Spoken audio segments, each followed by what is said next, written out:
say welcome back to the Robert H. Jackson Center. I am Kristen McMahon, the new president of the center, and we're excited to have you as our guest.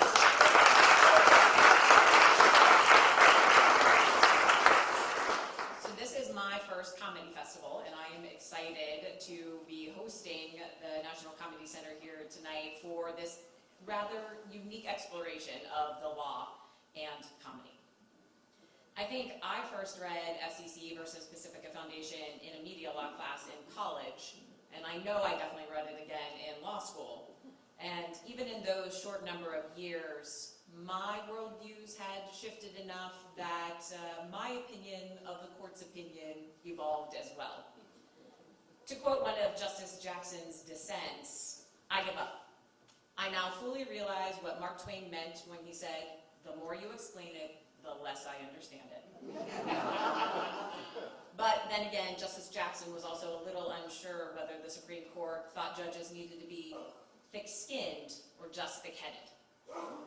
So thank you very much for sharing your evening with us. And now I am pleased to introduce Journey Gunderson, the Executive Director of the National Comedy Center.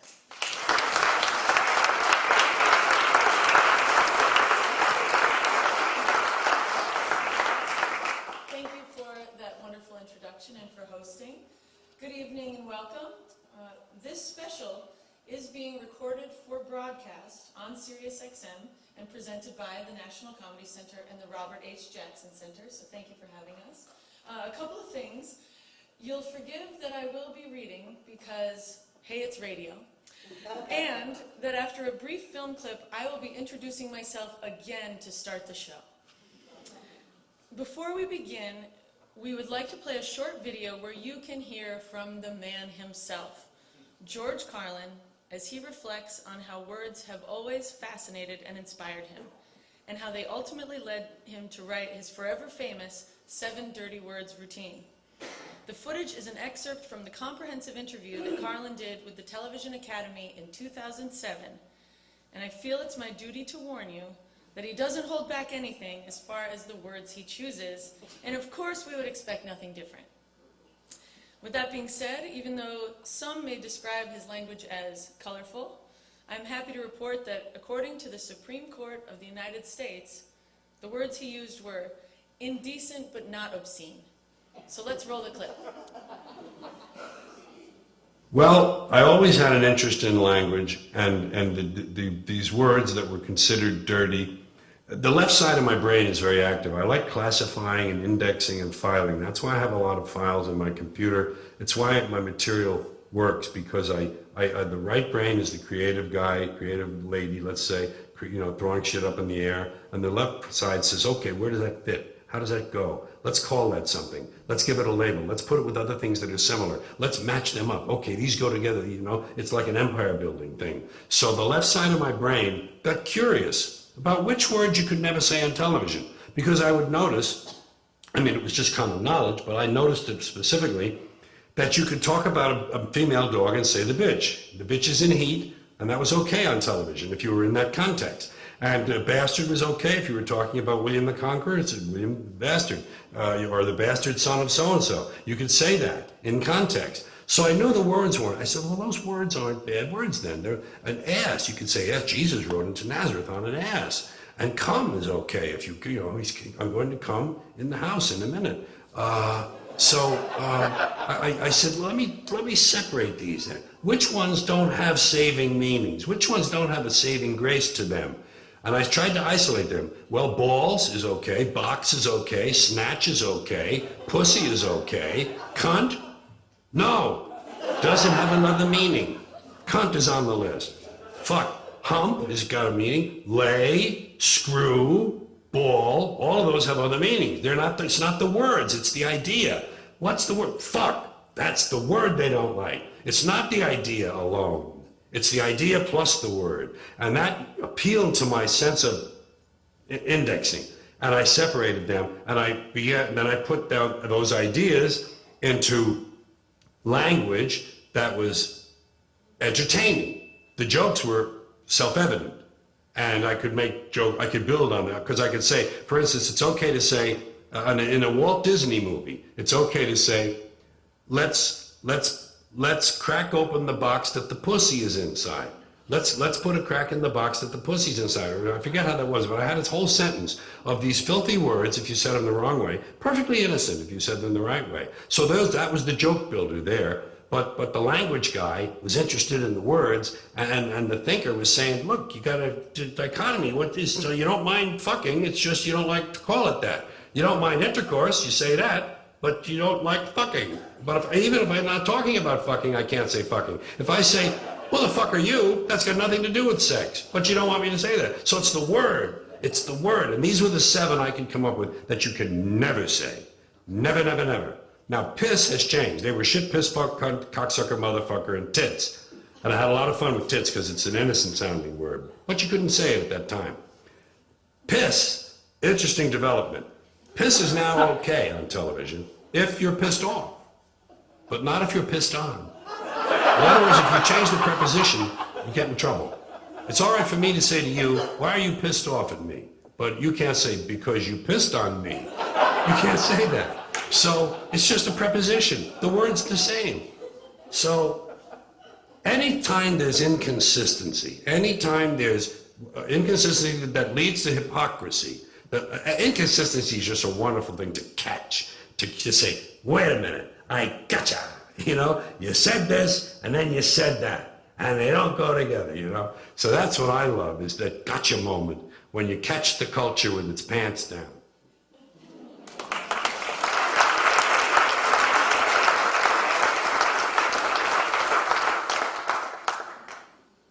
Good evening. I'm Journey Gunderson, Executive Director of the National Comedy Center.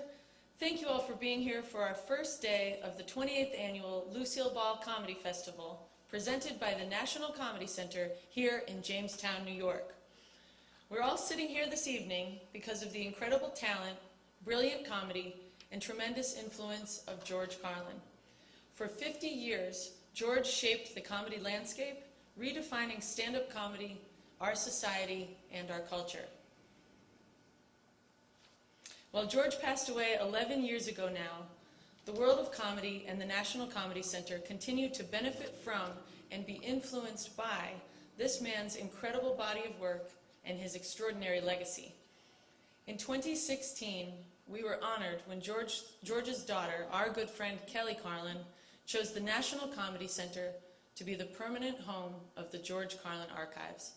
25,000 documents and artifacts, from creative notes in George's own handwriting to scrapbooks, awards, and countless hours of audio and video recordings, most of which is available and easily accessible to all who now visit the National Comedy Center. This was such an important turning point for the Comedy Center. We simply would not be here today with a 37,000 square foot state-of-the-art museum facility were it not for Kelly Carlin and George Carlin. But George's influence goes well beyond the National Comedy Center. George's 7 dirty words you can't say on television routine continues to influence media and decency policy in this country to this day, 41 years after the Supreme Court case was decided. So let's get to it. I'd like to introduce our moderator for the evening. He's an Emmy-nominated executive producer and showrunner for the CNN series The History of Comedy, and producer of CNN's highly rated The 60s, the 70s, and the 80s documentary series. And he was the executive producer of Exhibit Media for the National Comedy Center. Please welcome our good friend, Stephen J. Morrison.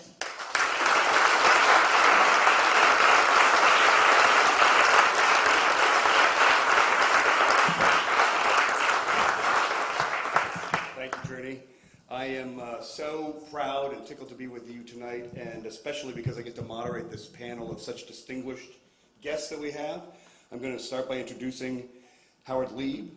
Howard Lieb is a self-described failed stand-up comic, but a successful entertainment and intellectual property attorney based in Ithaca, New York. His clients have included major record and video companies, as well as artists such as Whitney Houston and Kiss. Howard teaches entertainment law and music law at Cornell Law School and trademark law at Syracuse University's College of Law. And as a student of comedy, Howard owns over 5,000 comedy albums, CDs, 45s, and 78s. and has produced comedy CDs himself, including Bob Newhart's Grammy-nominated Button-Down Concert on Nick at Night Records. Continuing to blend his passions, Howard has written about comedy and the law for the Comics Bible, and his forthcoming book, The Court Jester, Serious Law for Funny People, is due out in 2020. Please welcome Howard Lee.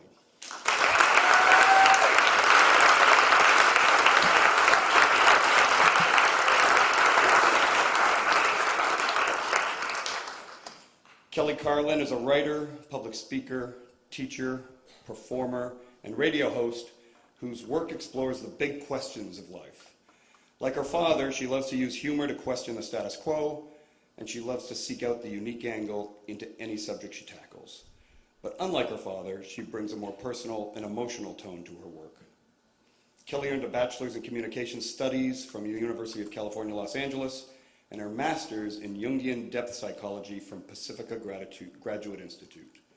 Currently, Kelly hosts the Kelly Carlin Show on Sirius XM, runs Women on the Verge, a women's empowerment program, and has a memoir, A Carlin Home Companion, available at wherever you can buy a book. Welcome, Kelly Carlin.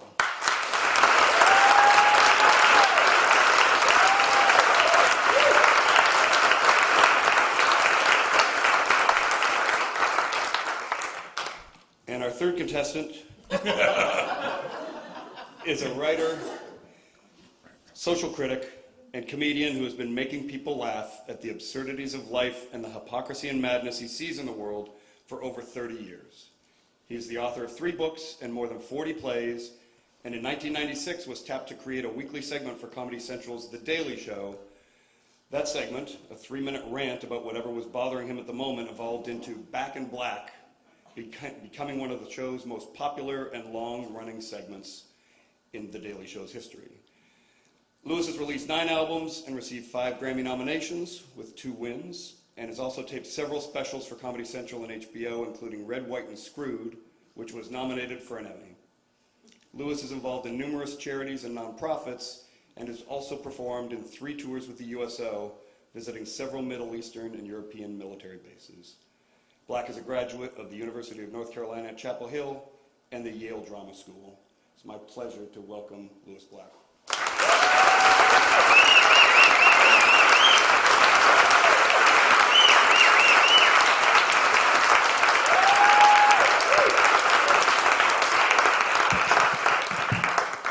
All right, so now we get down to business. I am so excited to explore this topic because I've become a little bit familiar with it through being a fan of George Carlin, and a lot more familiar with it in my work for the history of comedy, and then even more familiar with it working with the National Comedy Center and becoming friends with Kelly and Lewis and new friends with Howard. A quote I wanted to start this evening's conversation is from George Carlin, and it just says, "I love words. They're my work, they're my play, they're my passion. Words are really all we have." That was 1972. And Lewis, I wanted to start with you from a writer's and comedian's perspective. Profanity aside, what struck you about George's ability to play with the English language? That he was so specific to the point that someone like myself found it irritating. I really try. And then I listen to him and go, God, son of a bitch. He was just exquisite at it. And also, it's not only that what he did with words, the specificity of it, but that the musicality of it. That was extraordinary.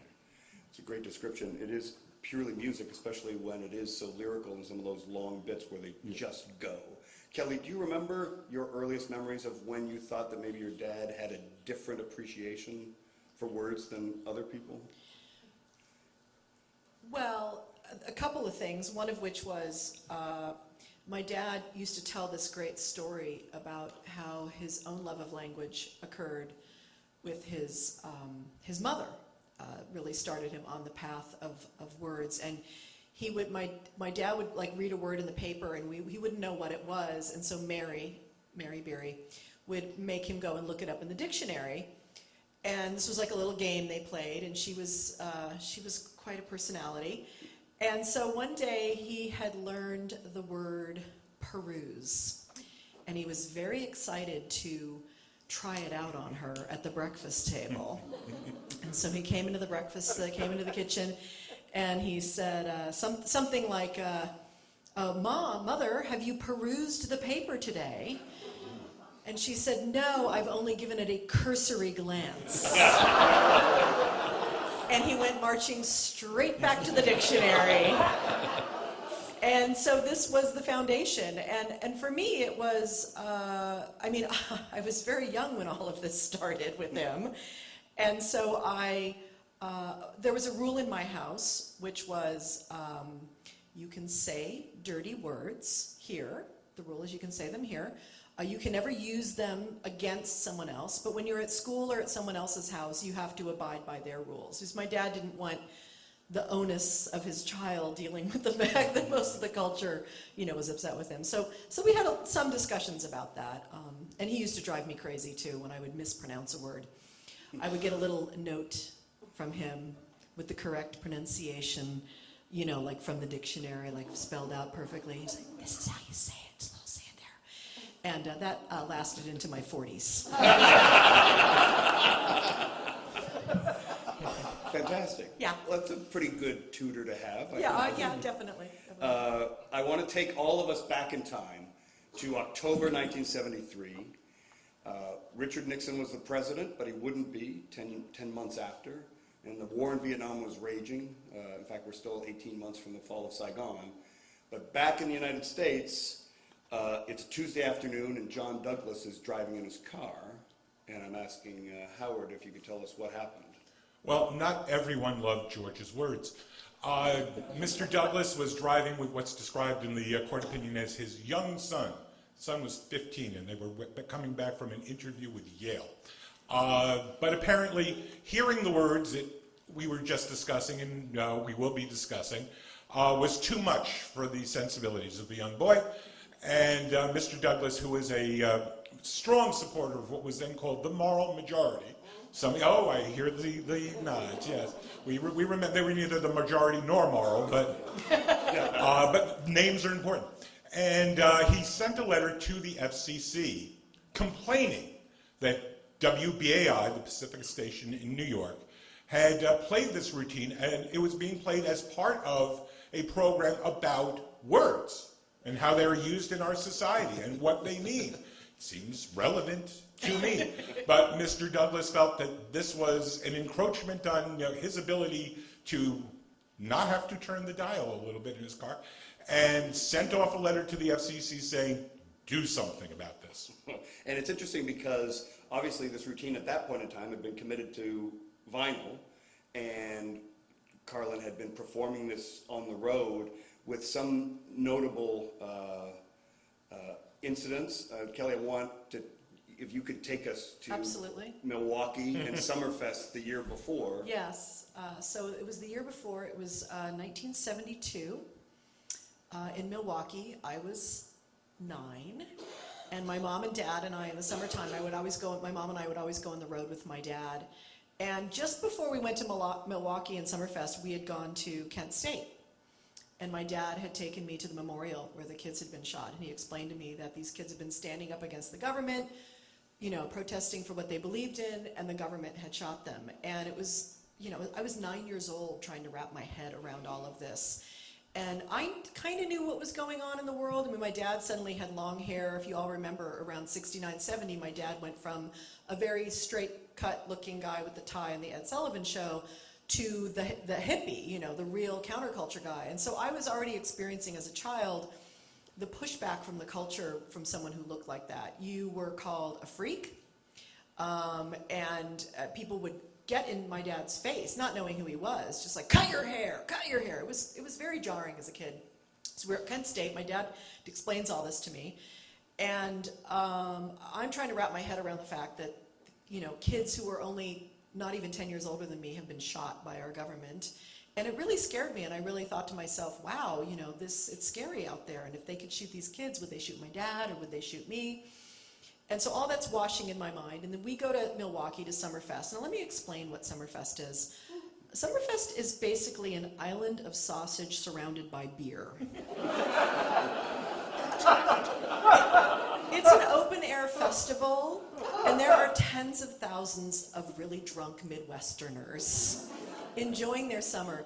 And it is also, there's a main stage, and my dad was hired to open for Arlo Guthrie. And this main stage, the speakers go throughout the fairgrounds. And this was the summer before Class Clown had come out. So the promoter didn't really know. He knew he was hiring George Carlin, but he didn't know which George Carlin he was hiring. So my dad gets out there, and there's a lot of drunk people in the audience, and we have the audio of this. And people are, my dad's trying to do his Class Clown material, which was more like storytelling. It wasn't bits at this time. It was more like storytelling. My dad keeps saying to them, you need to be quiet. You need to listen. And he's struggling. And so he starts doing it, and he's throwing in a shit here and a fuck here and all that kind of stuff, and and piss, and he's being George Carlin or whatever.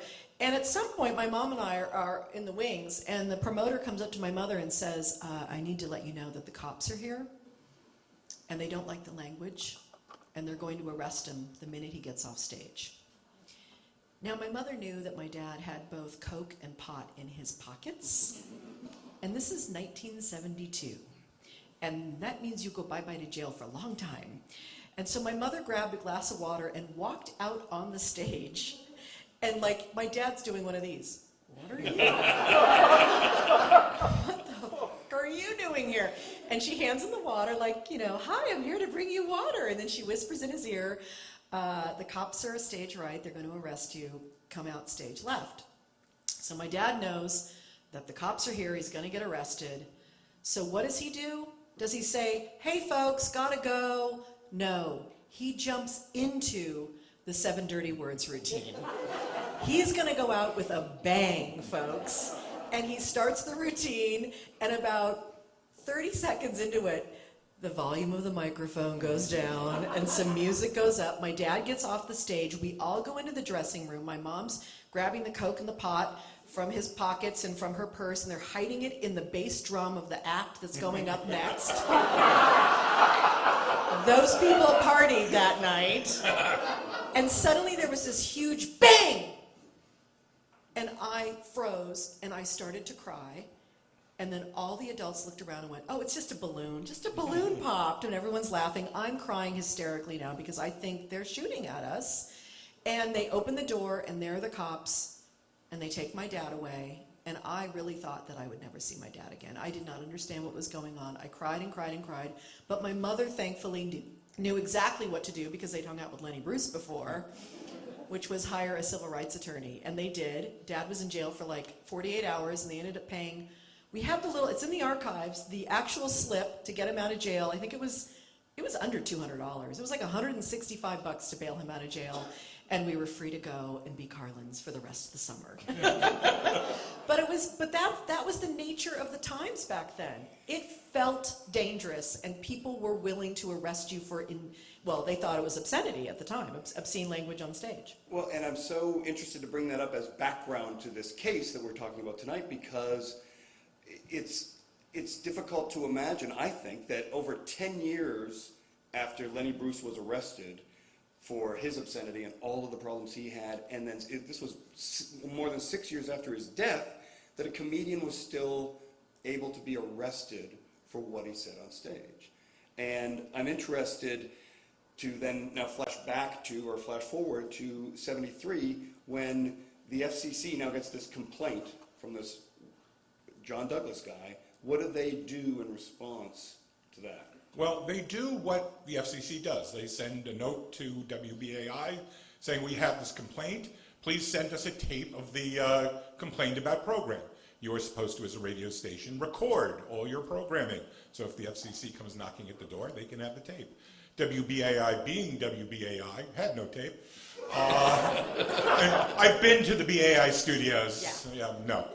And so what did they do? Well, there's a simple alternative. It's a recording. No, they didn't do that either. They actually had somebody make a transcription of the recording and sent this transcription to the FCC. If you've ever read a transcription of this, and if you want to, it's an appendix to the Supreme Court decision. It's not as funny when you read it. It's not. I mean, had it been me, I would have sent the recording. You get a lot further when you actually hear people laughing rather than reading shit, shit, shit, parentheses, laughter, close parentheses. It's not as funny. And they sent it off. They figured nothing would come of it after that. But the FCC issued a notice saying, we could fine you for this. They didn't. But they sent it out saying, you have violated the rules by playing this material, and we could fine you. And that could have been the end of it. BAI Pacifica, which owned BAI, could have let it go there.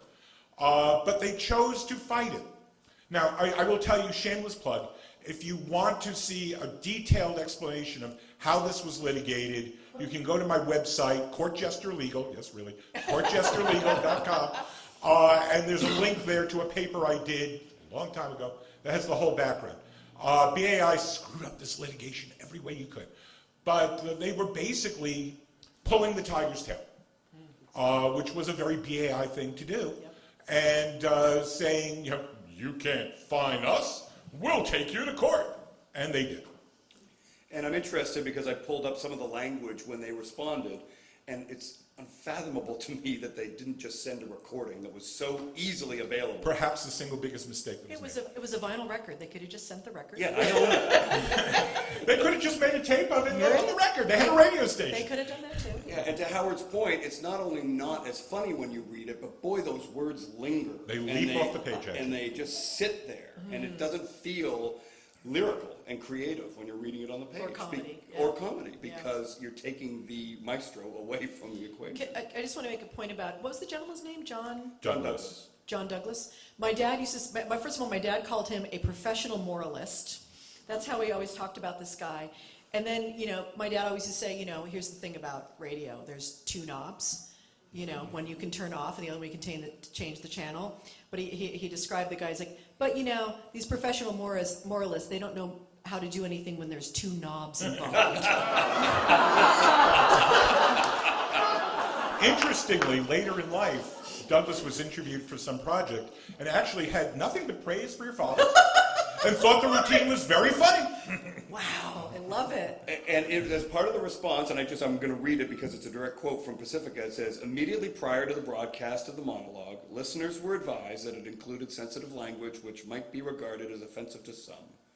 Those who might be offended were advised to change the station and return to WBAI in 15 minutes. To our knowledge, Mr. Douglas is the only person who has complained about either the program or the monologue. So I'm interested, before we dig further, Louis, I wanted to ask you, what's the most trouble you've ever gotten on stage, for something you've said on stage, legal or otherwise? Too many to choose from. Really? No. Nothing. Yeah. Nobody. Nobody cares. I have literally proven that a human being in my position can have no effect on his environment. I just haven't. I mean, I've had people yell stuff. That's about it. Right. Weren't you jailed once for a radio? But that was radio. Yeah, I wasn't performing. I was riding around with the. Oh, that's right. I was riding around. I could stay in a radio station, and it was Opie and Anthony in New York. I could stay in the station and talk with them, or I could get on a bus with topless teenage girls. Now, I don't really care how you judge me.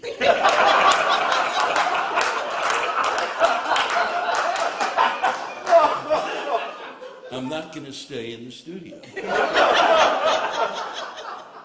And we're going to drive to New York in a bus, which, and it's got open windows, and I went, Jim Norton, another comic, and pretty much everyone who was at the studio, the producers, and we were just going to drive through New York.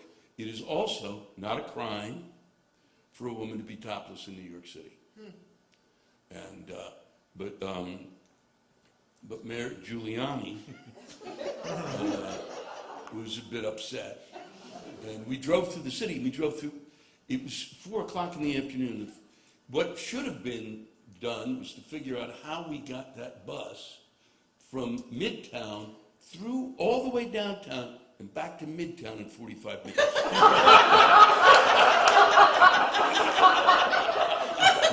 Nobody complained. There was nobody on the streets. People looked and laughed and thought it was funny, and then we were arrested for that.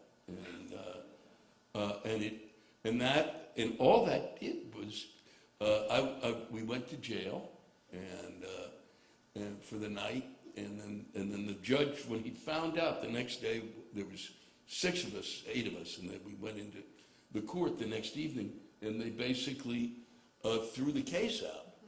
But the judge literally went, seriously, this is New York City, and this is what you bring me? They let us all go. And the next night, I appeared in New Jersey in a club, and from there on, because of that appearance with those, and I will repeat it just for my own joy, topless teenage girls, my audience sold out.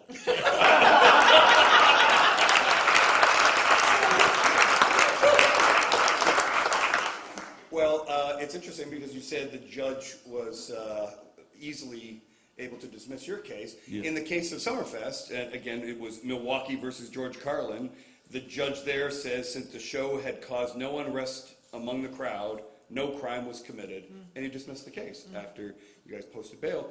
And contrary to that, we're still dealing now with this Pacifica case that it could have ended with that slap on the wrist, but they chose to escalate it. And can you take us sort of the next step of the way? I feel like I'm doing color here. You are. You're the color court commentator. From there, Pacifica, because now it's Pacifica, it's not just BAI, files an appeal in the district court. The district court rules for the FCC. I'll make a very long story, going over years short. They appeal that to the circuit court. Circuit court, from my point of view, sanely says, you can't do this. This is censorship. We have a First Amendment in this country. It was a 2-1 ruling. Judge Leventhal dissenting. If you go to the website, I won't plug it in, you can see how these judges were predisposed towards these rulings, both at the Court of Appeals level and later at the Supreme Court. And then, they go for the main event. They appeal it on up to the Supreme Court, which takes the case. The Supreme Court is not required to take any specific case, but they wanted this one. And in oral argument, the judges made it very clear they did not want the lawyer reciting the 7 dirty words in those hallowed halls. And I have actually heard that lawyer say, and so of course I did, but if you read the transcript, no he didn't. Because you don't really need to piss the judge, so you can say that now, piss the judge off when they're going to decide this. And the judges deliberated on a 5-4 ruling. They ruled that, although everybody agreed that this was not obscene, because it did not appeal to prurient interests, a very hard word to pronounce, it was still indecent. A word that doesn't really have a great definition. I should note, and should have earlier, the FCC's basis for its ruling, for why it felt it could ban these words, even though they were not obscene, was that, one, they violated contemporary community standards, whatever that is. I will note that in the 50s, contemporary community standards meant that Lucy couldn't say pregnant on TV. It was banned. Not by the government, but it was banned. And most importantly, the tiny tots, the kids. Now, there was no finding as to what contemporary community standards were. No inquiry, no finding, no nothing. There was no finding as to how many children there were in the audience at 2 in the afternoon on a school day. If they were there, they shouldn't have been there. But that was the ruling, and the Supreme Court follows this logic.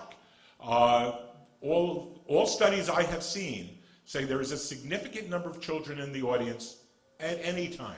2 in the afternoon, 2 in the morning, 4 in the morning, they should be sleeping, they're not, I don't know.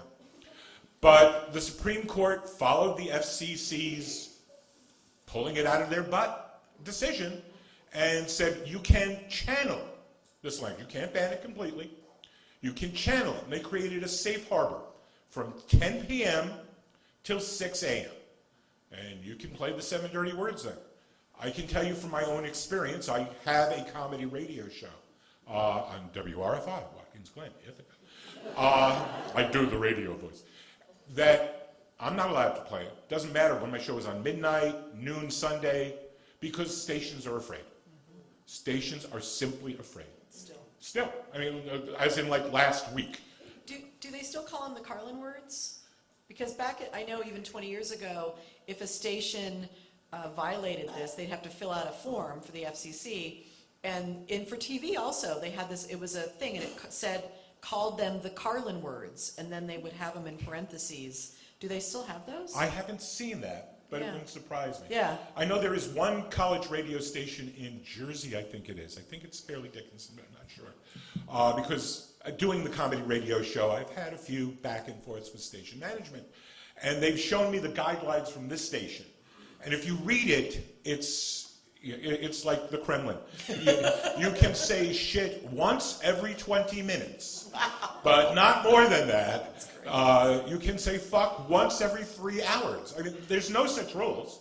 Right. This is not the law. They've decided it. But they've decided, and they've decided it because they are justifiably afraid. Yeah. And, I mean, I have it here.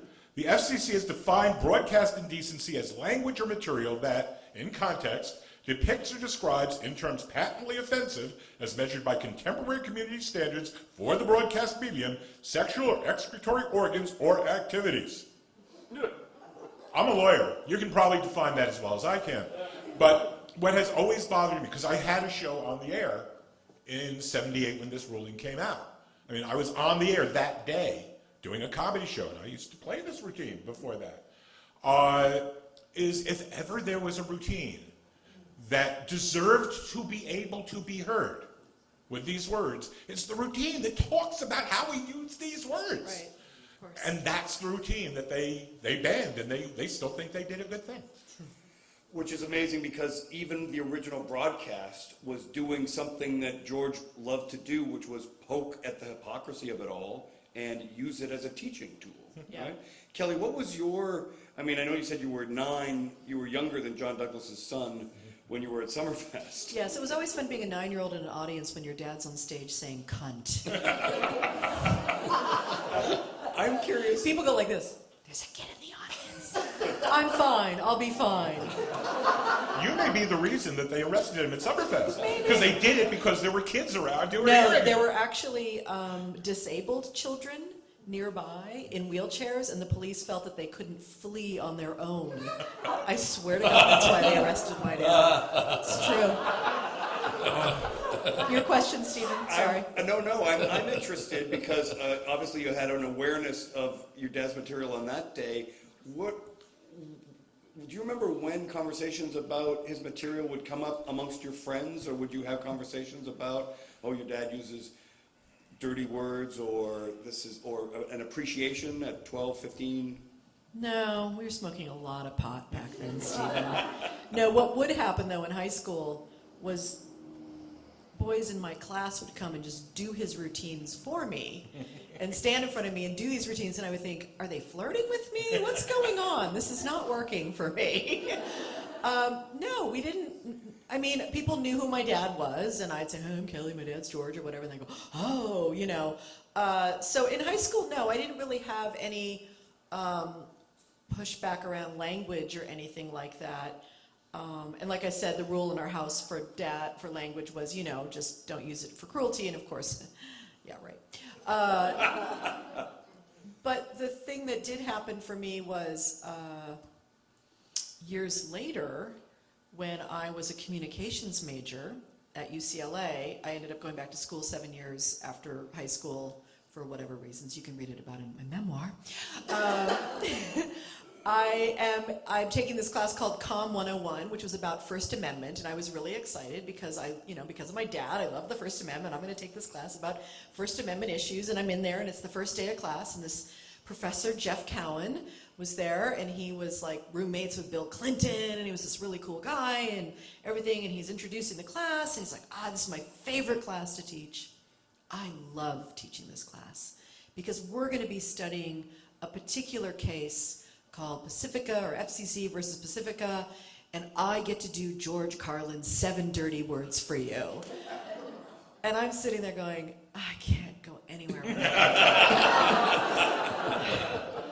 So then after class, I walk up, I'm like, hi, I'm Kelly, my dad's George, and he's like, oh my God!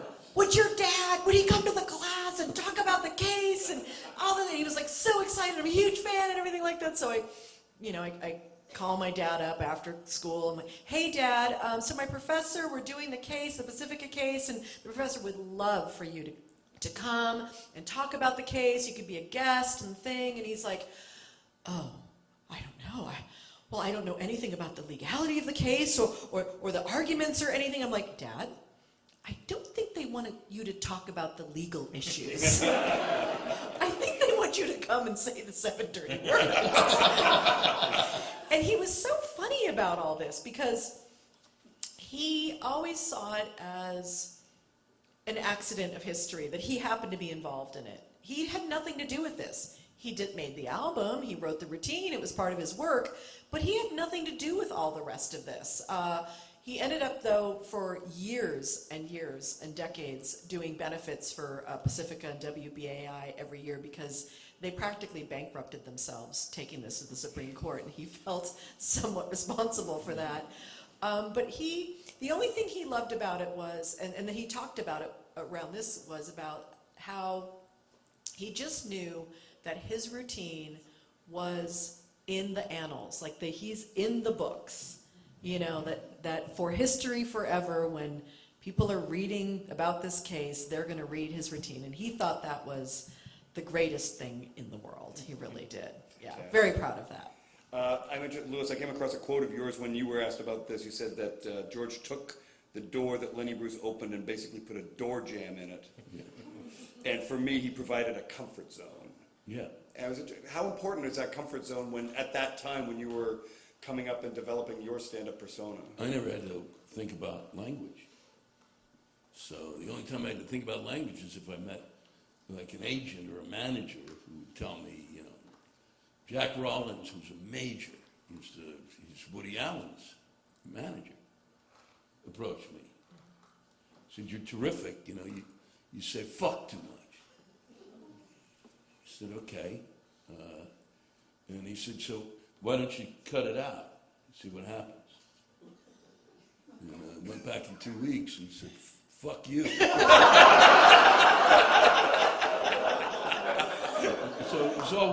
So it really has always been something that it really did make it easy for me.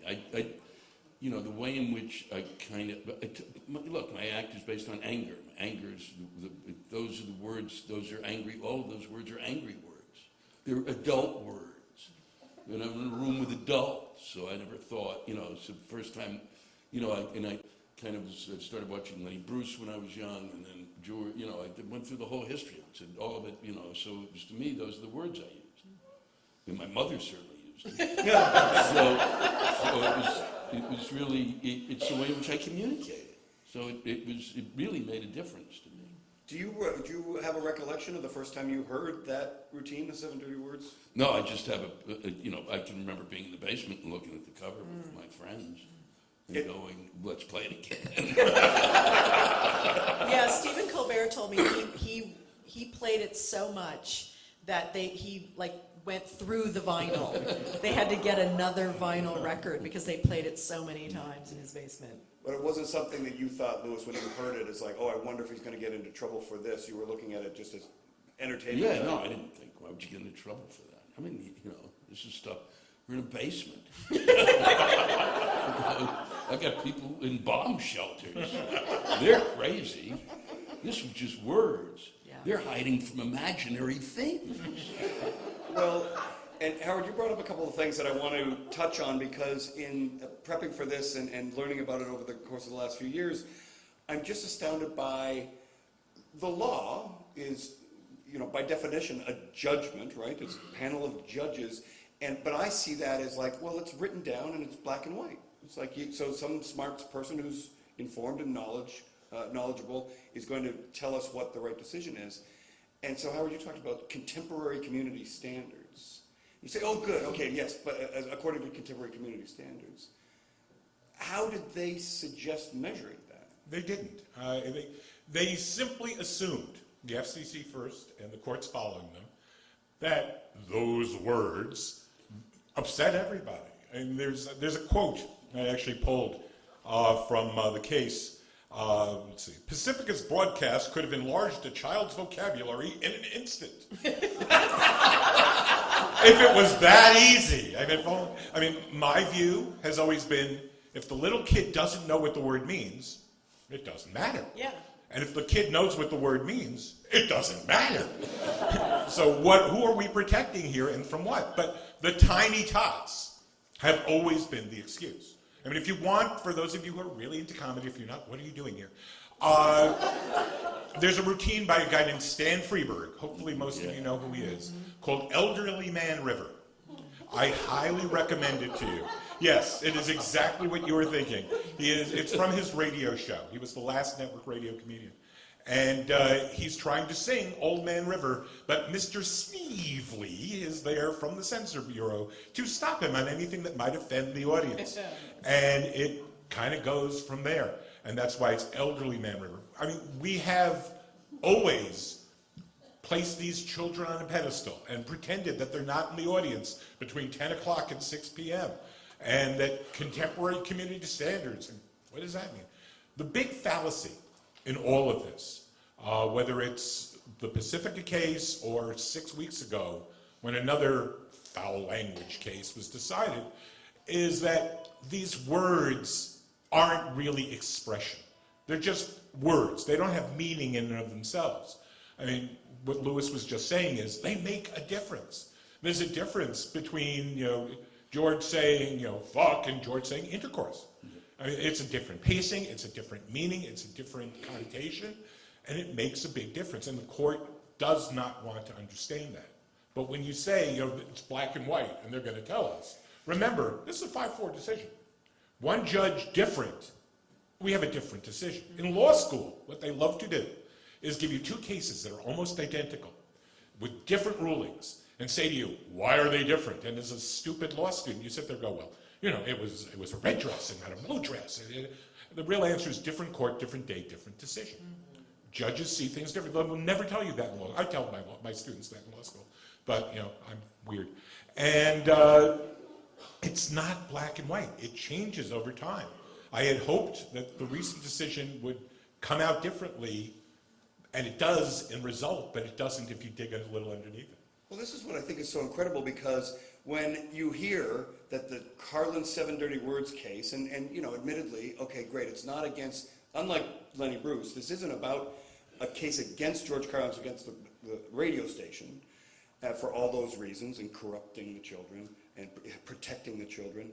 But when I heard that case went all the way to the Supreme Court, I was like, oh, great, I'm going to dig into this. And I was like, I can't wait to see how it got all the way to the Supreme Court. And then finally the Supreme Court ruled in favor of the First Amendment and protected the right to broadcast this. And it isn't. And contemporary community standards, another thing is this, can you unpack a little bit? We rule this material indecent but not obscene. That's written. Yeah, that's exact. I mean, obscene would have required that George be standing there, kind of narrating somebody's sexual encounter, which on the radio is kind of hard to do because how bad is that?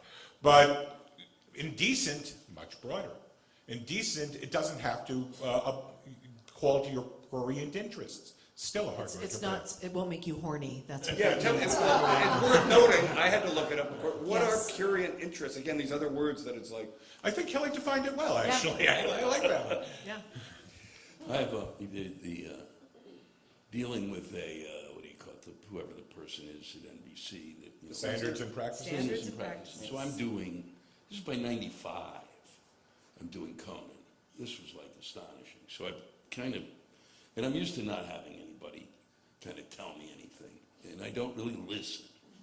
So I'm doing a piece in which I'm going to refer to, it's a guy spent a lot of money on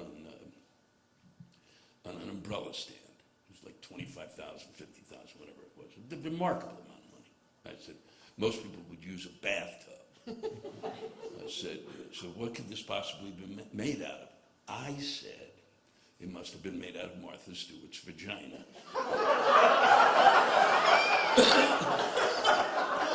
And I said, to get the bit, right? It's like, and it's like, hello, what are the words you're going to use? I get a call. Standards and Practices upset about the word vagina. I'd like you to use another word.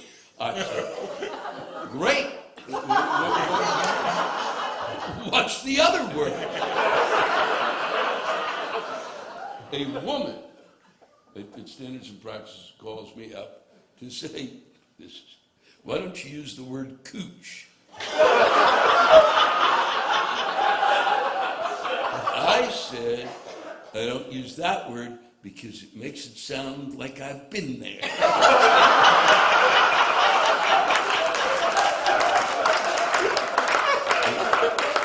And so it went on his vagina. But even after all of that. Yeah, well, even, I don't know, 6 or 7, 8 years ago, a couple of comedians got together and were trying to get a sign up on the street that my dad grew up on, West 121st Street, between Amsterdam and Broadway, call it George Carlin Way. And they had to go through the city council, and there's like all these steps they have to go through, and they went through all the steps, and then they have to invite the community in to comment about it. Now, my dad grew up on this block, and on this block is Corpus Christi Church, where I was baptized. My dad was born and raised there. My dad went to school at Corpus Christi. Corpus Christi was the school at the time. The nuns were there, but they were being taught by Teachers College. It was a very progressive school. This is the school that made George Carlin possible. Now, he dropped out in the 8th grade. That's a whole other story. But they loved him, and they helped foster his creativity. It's the school that shaped this man's mind. So the Monsignor, I don't know, whatever they call them, sorry, comes to the meeting and says, you cannot put that sign on the block near the church, because the little kids from school are going to come out and they're going to look up and they're going to wonder, well, who's George Carlin? And then they're going to look him up on the internet, and the first thing they're going to see are the 7 dirty words. And I'm like, really? You shaped this man. Like, so we had to move the sign off. We couldn't even do it on Amsterdam, like far away from the church. We had to move it all the way, a half a block away up the other thing, just to get it past everything, so we could have a goddamn George Carlin Way thing. But it's still going on. Well, and This that's discussion. not censorship of profanity, that's censorship of someone's curiosity to perhaps explore, Right. to look up a guy. And if they're intelligent enough to look up at a sign, curious enough to say, who's that gentleman? I guarantee you they've heard at least 6 of those 7 dirty words.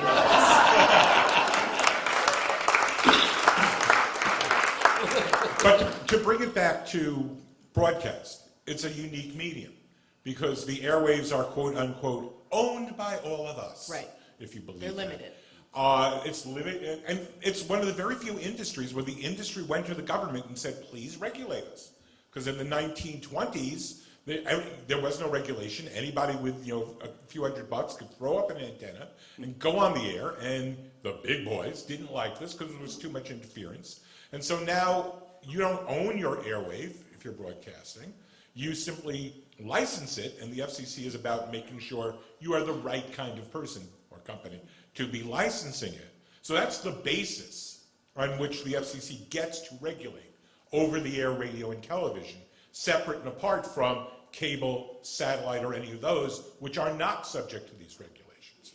And as to contemporary community standards, nobody today even knows what the community is. I'm serious, that one's not a joke. The reality is, in this day and age where everything's on the internet, radio stations are on the internet? Is the community where you're licensed? Is the community national? Is the BAI community, more hip, counterculture New Yorkers? Or is it everybody? Nobody knows. It is whatever they decide it is at a given moment. And at this point, they don't even bother trying to figure it out anymore. Well, and also when my dad's first HBO show came on in 1977, have you seen the disclaimer? Yeah, that's fantastic. Yeah. But This very serious woman comes on and she's like, this is cable. This is like the second or third cable channel. There was the Z channel in Los Angeles. But this is HBO, and it's early on, and Robert Klein had already done something. And so this woman comes on and she's like, tonight in our programming, there will be language that may be upsetting. And she does this whole disclaimer. They didn't have to do that. There was no legal reason to do that, and they did it anyway the first time. There's a second disclaimer in the same show. Right before he does 7 dirty words, they bring it into the routine. They put a second disclaimer in. wow. Fun aside, Kelly. That's how afraid they are. That I don't know if I've ever mentioned to you, but when I was doing the history of comedy, we had in the episode about profanity, we were going to use a clip of that, and our fair use attorney, who was reviewing all the stuff, she said, you can't use that introduction because, it's part of the act and it's a satirical bit that's a sketch before the show. No. It's what it looks like. It looks like it's a very earnest librarian who's telling you, please be careful about what's about to happen. Context is everything. And my dad always said that without HBO, cable in particular, he wouldn't have had the career he had, because he would have not been able, except for records, to do his job, to have the wider audience on television. So it was a huge gift from my dad. I'm interested in the fact that, and again, I found this surprising, from the day the program aired in October of '73 to the Supreme Court ruling is almost 5 years. Mm-hmm. It's astonishing. Was there ever any conversation? Did you ever get a sense of your dad sort of like tuning in, or like with each moment sort of like being interested or affected or following it, and or weighing in, or did he sort of say, my work is done, that's kind of separate? And no, I was 73, I'm 10 to 15, I'm busy. But the LA Times did have a nice big headlines, and my dad loved that. He kept that, I think it's in the archives. But no, there was never, I probably learned about it actually when the ruling came down. It's probably when he finally said, well, there's this thing, we did this thing, and I was like, oh, okay, all right, that sounds great, Dad. And so later on, there was ever any conversations about, but the thing that was so great was that it wasn't about him specifically, so there's no fallout career-wise, and if anything, he went on to host the very first ever Saturday Night Live, taped 14 HBO specials. Badge of honor for him. Yeah. Big time, yeah. Louis, any memories of other Carlin routines that struck you as particularly inventive or innovative? Did he ever offend you? Only when I realized that he wrote everything down and I don't. It's true, we had this really great discussion. We had a 25-minute discussion. He couldn't understand how I do comedy my way, and I couldn't understand how he did it his way. I love that. But there's a really great, they honored him at, in continuing over this 7 dirty words thing. So they're honoring him at this. There's this Mark Twain Prize, and PBS puts it on. PBS puts it on. And we're at the Kennedy Center, where I, a few years later, am not allowed to, they won't let me perform we tried to do a special out of there. And they didn't want me to do the special because somebody had listened to my other special. And apparently it said, fuck, 140 times. And so we're there, a few years before that, and this should have been the tip-off. So we're, Kelly's there, I'm there, Dennis Leary's there, so they're going through, we're all getting to talk about George and introducing clips. Dennis is introducing the seven dirty words. I can't even remember what I'm supposed to introduce because he's there and they do the 7 dirty words. Now, they're going to show this on TV, so I get that it may be censored on TV. You know, even if it's PBS, it's going to be censored. I get that. We signed up for that. Yeah. We said that's fine. But I'm backstage, and now he's doing the bit, and they censored it in the room. For the live audience. Yeah, at the Kennedy Center. Yeah. And I flipped out. I was like, you know, because Dennis is off stage now. Dennis can't go back out and go, son of a bitch. So I'm like going, what the fuck? What? Are you kidding me? So I walked down on stage and I said, I can't fucking believe you assholes. And I went berserk for about, I don't even know what I said. That's great. That's when I fell in love with you, Louis. Well, they were probably concerned, as the FCC was, of yet another phrase that I thought was interesting, that this material could have the effect of debasing and brutalizing human beings. I know that's how I felt when I listened. That's a direct quote. Again, what does that mean and how is that possible? Yeah. What it means is, and this is actually an interesting point, the FCC, when this came out, was during the Nixon administration. A side point to this is when it reached the Court of Appeals, the Justice Department switched sides because it wasn't the Nixon administration anymore. It was now the Carter administration. It actually led to an embarrassing moment during oral argument when the lawyer for the Department of Justice had to basically say, yeah, we were on the other side earlier, but yeah, maybe that was a mistake. But you get the FCC, you pay for it. And they believe, and you know, it's only so much different under different administrations. The FCC does very little enforcement work now. Not none. You may remember the Janet Jackson Super Bowl incident. 0.3 seconds of a nipple in America ceased to be. Yes. And well, look where it led us. But anyway.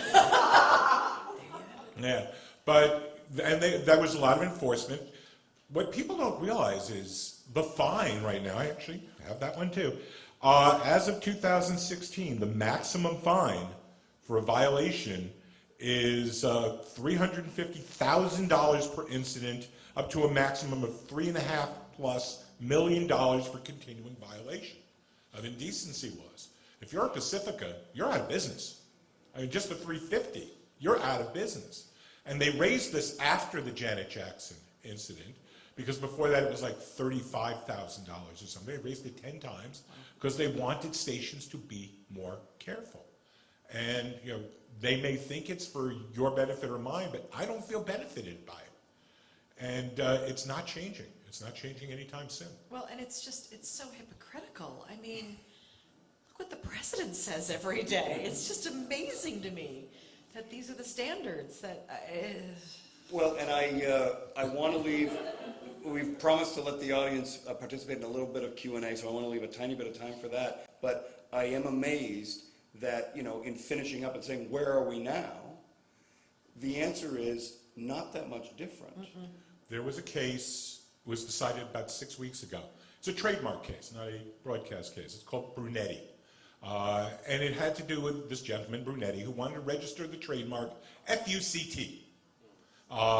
Some of you obviously have heard of it, either that or I'm drooling, I'm not sure. In the oral argument, it was defined as the profane past participle form of a well-known word of profanity, and perhaps the paradigmatic word of profanity in our language. Now, you may have heard that the Supreme Court, now the Supreme Court case, ruled that the Trademark Office had to register this. Sounds like a great blow for the First Amendment. It's not. Because if you go through the ruling, the majority ruled that the statute was overbroad. But if you narrow it down to just those little indecent words, that would be okay. And the minority said, you can get rid of all of it. All 9 judges feel that with the proper statute, you can still limit this out from trademark registration. All 9. Even the liberals. So this is not changing. Because I actually petitioned the FCC myself about a year ago, a little less, to change this rule, at least for non-commercial stations. And their response was crickets. I mean, I heard nothing back. Didn't really expect to. But there aren't a lot of stations that will play this George's routine or Lewis's. I mean, I played something by you last week, but it was hard finding one that I could play on the air. And I can't play George. I have to go back. When I played last week was the Indian Sergeant. Yeah. I've got to go back to the short-haired George. I think you can do baseball, football. I have played that too. Yeah. They're all brilliant. Even the short-haired ones are brilliant. But you can't play these It's stuff. still too risky today. You can't take the risk. I work for I do my show on a community broadcasting station that takes no commercials and no corporate money. And if we get any FCC fine, we're off the air. You're done. And they have been very clear with me that they don't want me doing that. I've done it by accident a couple of times, literally by accident. Fortunately, nobody listens, so it's okay. I thought, because I was thinking about this, that one of the things that you could do, really, in terms of these words, is to say that we're allowed to use them at any time. It's the leadership of our country that can't use them. And they don't get to use dirty words, ever. Well, Even the simple ones, even damn. But that actually led to a problem recently for broadcasters. When the current president used the word to describe certain other countries, you now had newscasts Oh, yeah, it was fun. playing at 6 and 7 o'clock where the tiny tots are out there. That's good. And what do? Your own network, Comedy Central, has changed the rules now. Yeah. They will allow them to play shit on the air. Other words still get bleeped. But you would think that might change the rules, but so far, crickets. We'll see. and in looking up, it's interesting you talk about you on the air today, or 6 weeks ago, the Supreme Court ruling. In coming across the research, by these provisions, it's been suggested that 2 of Shakespeare's plays would not be allowed to be read on the radio. What can I tell you? I want to thank the panel so much for this conversation and open the floor up to some questions.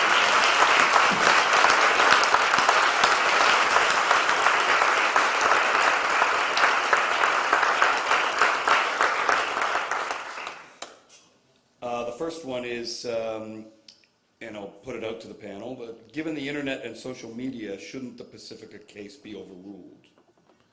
Legally, well, I think it should regardless.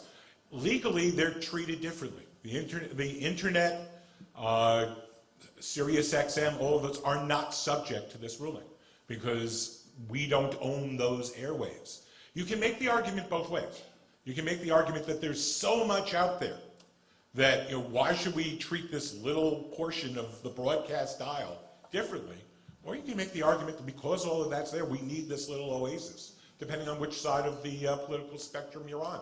By now you know which side I come out on. But I don't think that that's the argument that's going to win the day. Maybe Kelly has the most insight on this, but also you were young at the time. A question is, what did George think of the Smothers Brothers being fired from CBS? You recall?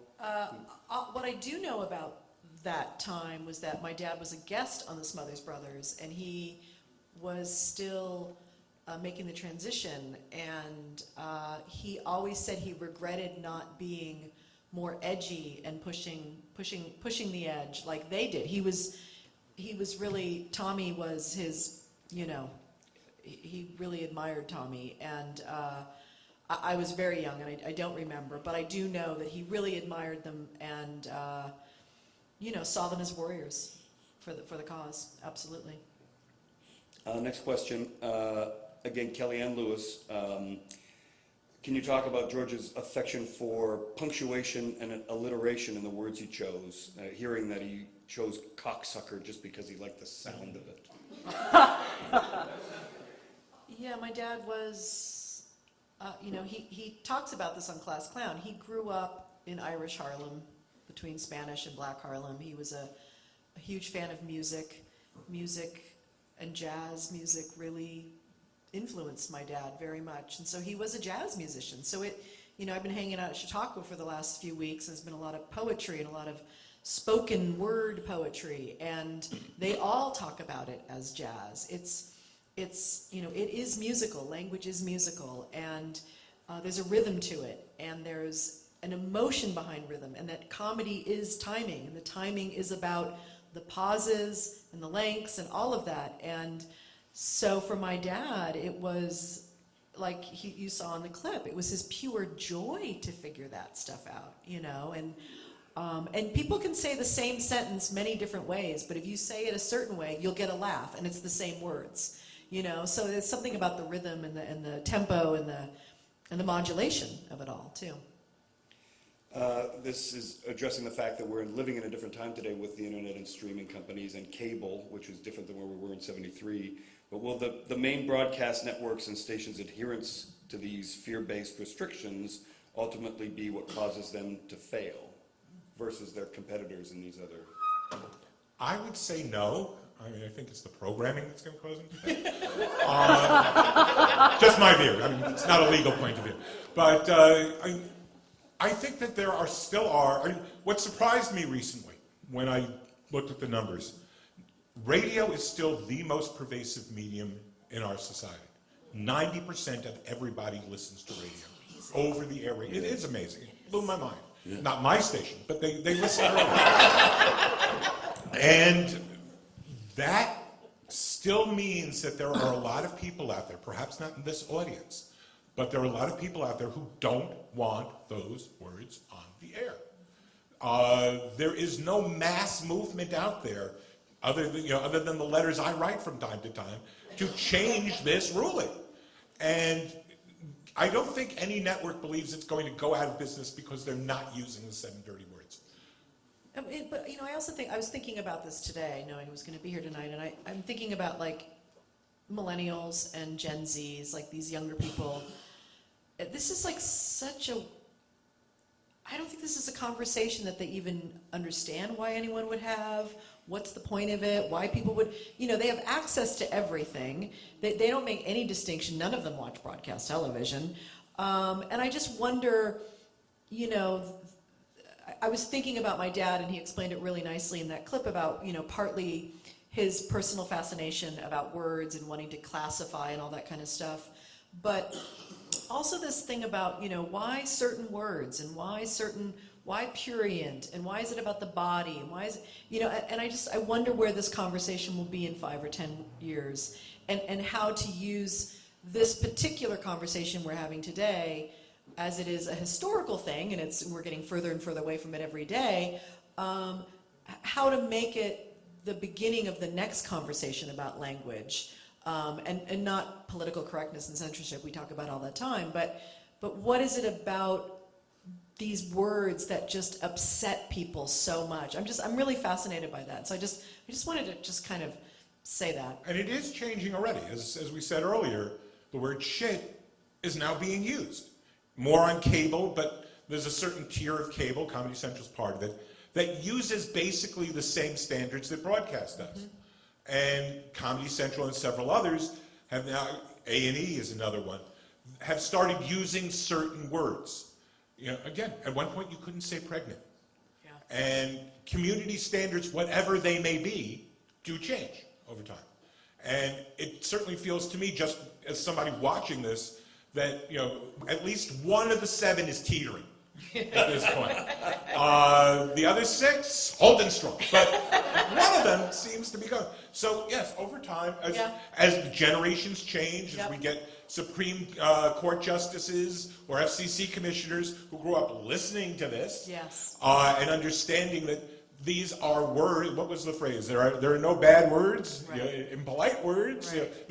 Bad intentions, bad right. deeds, but no bad words. Right. That it's ridiculous to try and ban these words and try and pretend that the tiny tots aren't going to learn them because they're not hearing them on reruns of Friends. Well, it's the part of the thing is the quicksand that is the religion thing here. That's partly going to be problematic because we're moving out of the age that we're living in into whatever the fuck is coming down. So that may change it. Something else is, I think we are going to move into a time frame in which those words are going to be out there. There will be, it just be a part of it. I mean, the thing that we've refused to learn from Europe is, if you just put it out there, nobody, Yeah. Right. Kids don't grow up going, oh, I heard that word, and then run and throw themselves into the river. So, it's the same with nudity. It's like, it's that. I literally, I spent a lot of time really in Amsterdam doing comedy and teaching it there. And so by being here over a long period of time, I'm watching the level of maturity of someone who was, two of the folks who were helping me out were like in their early 20s, and I watched a lot of comedy. Their maturity level was so far ahead of the maturity level here. And it was partly because of all that. And I believe that will come here. Yeah. Because the next generation really is, it's got its toe in something that I don't really want to know about. But they also are on to a change. Yeah. We're experiencing kinds of things that are going on. The Supreme Court makes a ruling, I think, about gay marriage because of the millennials. Yeah. Certainly not because of my fucking generation. But bear in mind, it's also an easy scapegoat. Yeah. Radio. Just yesterday, today, they're still trying to blame mass shootings on video games. Yeah. That's not reality. But, foul language, that's causing mass shootings. Video games, it's not. But it's easier than dealing with reality. And I pulled a couple of George quotes that I thought might be related, and there's one here that I love, relating to what you said, Kelly, about millennials, and then Louis, what you're talking about other countries and Europeans being so far ahead of us at a certain age. This is from his 2007 interview with the Television Academy, which is just such a fantastic interview, and I think to me shows his insight and his just presence of mind. He said, I wouldn't have changed anything. He's talking about the Summerfest and his arrest at Milwaukee. I wouldn't have changed anything if I did know that there were children in the audience.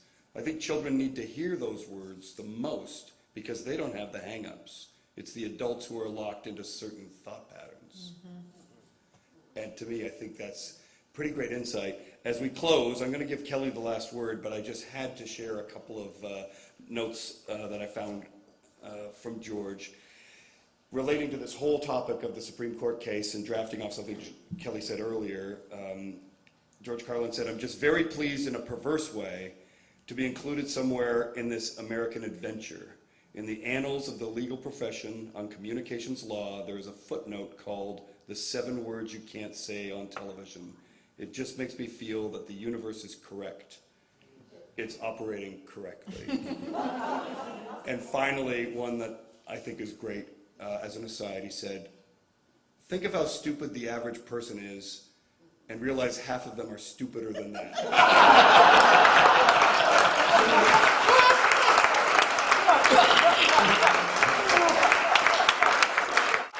Thank you all very much for coming. Thank you very much, Kelly Carlin, Louis Black, and Howard Lee for a fantastic conversation.